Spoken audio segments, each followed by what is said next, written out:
Wave 46. Iran just launched its 46th wave of Operation True Promise 4. Ballistic missiles streaking across the night sky. Captured on video. Shared across every platform within minutes.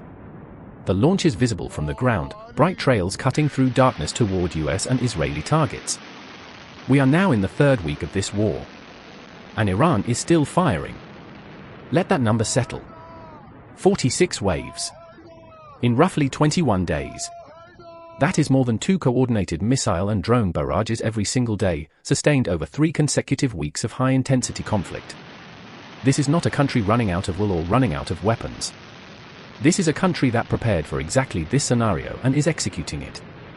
Operation True Promise 4 began as Iran's direct retaliation for the US-led strikes ordered by President Trump, the operation that killed Supreme Leader Ali Khamenei and struck deep into Iranian military and nuclear infrastructure. Since that opening salvo, Iran has launched wave after wave, missiles, drones, combined barrages, hitting Israeli cities, US military bases across the region, and now maritime targets in the Strait of Hormuz. Hezbollah has been firing from Lebanon. The Houthis remain active in the Red Sea. Iranian-backed groups across Iraq and Syria have joined the campaign. What began as a bilateral US-Israel strike on Iran has become a region-wide confrontation, fought on multiple fronts simultaneously. The video from this 46th wave tells a story by itself. Nighttime launches. Multiple missiles rising in sequence. The kind of footage that spreads instantly because it looks exactly like what it is, a country at war refusing to stop.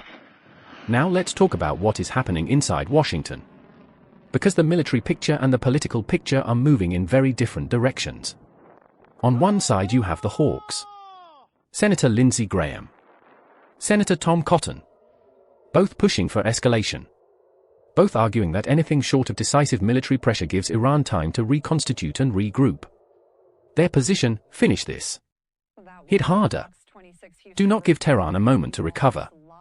On the other side, Democrats are pushing hard for congressional limits on war powers.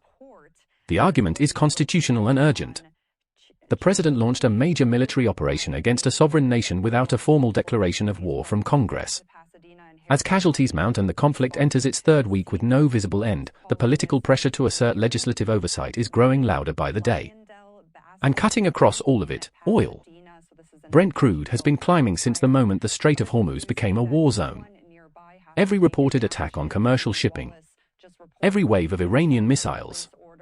Every fresh escalation, all of it feeds into energy markets that are already running on anxiety. The economic consequences of a prolonged Hormuz disruption reach far beyond the Middle East. They land in gas prices. In supply chains. In inflation numbers. In the political calculations of an administration that came into office promising economic stability. Trump is managing a three-front pressure problem simultaneously.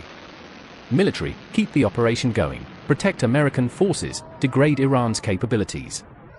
Political, hold his coalition together as hawks push for more and Democrats push for breaks.